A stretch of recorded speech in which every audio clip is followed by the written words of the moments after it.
Hello. In this video, we are going to take a look at part 3, transformations, okay? The only thing I have left to share with you is about absolute value transformations. So I tried to put one short video just to focus on absolute values, okay? So we know what an absolute value is, okay? So two situations. First of all, if we take the absolute value of the whole function, okay? If that happens, we'll reflect the negative values of f of x across the x-axis, okay? So I have a couple of places here I can draw a sketch for you, and let's see what happens, okay? So let's say we go something like this, okay? And let's say this is our f of x, and then we want to show the graph of the absolute value of f of x, okay? So it reflects the negative values of f of x across the x-axis.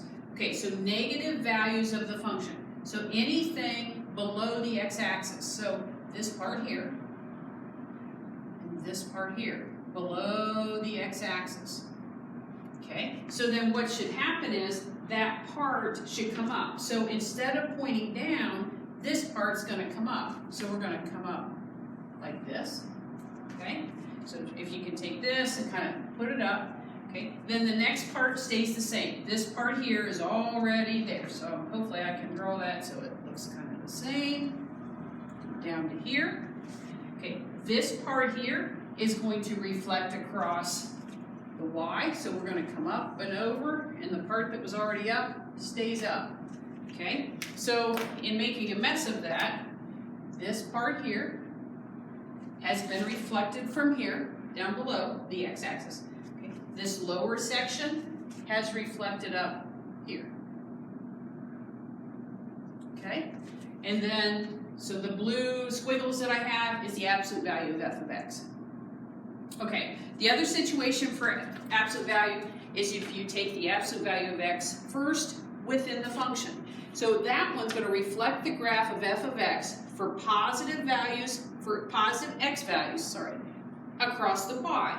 So something's going to come from right to left, okay? So let's do the same similar graph. So if I take this guy, start the same, okay, kind of like that, okay? So this time, we want to take, the positive x values, so from here, and we're going to reflect across the y-axis, okay? So let's see if I can take this part here, and it's going to draw on the other side. So it should go something like that, okay? Meanwhile, the original part, okay, so this original is still here.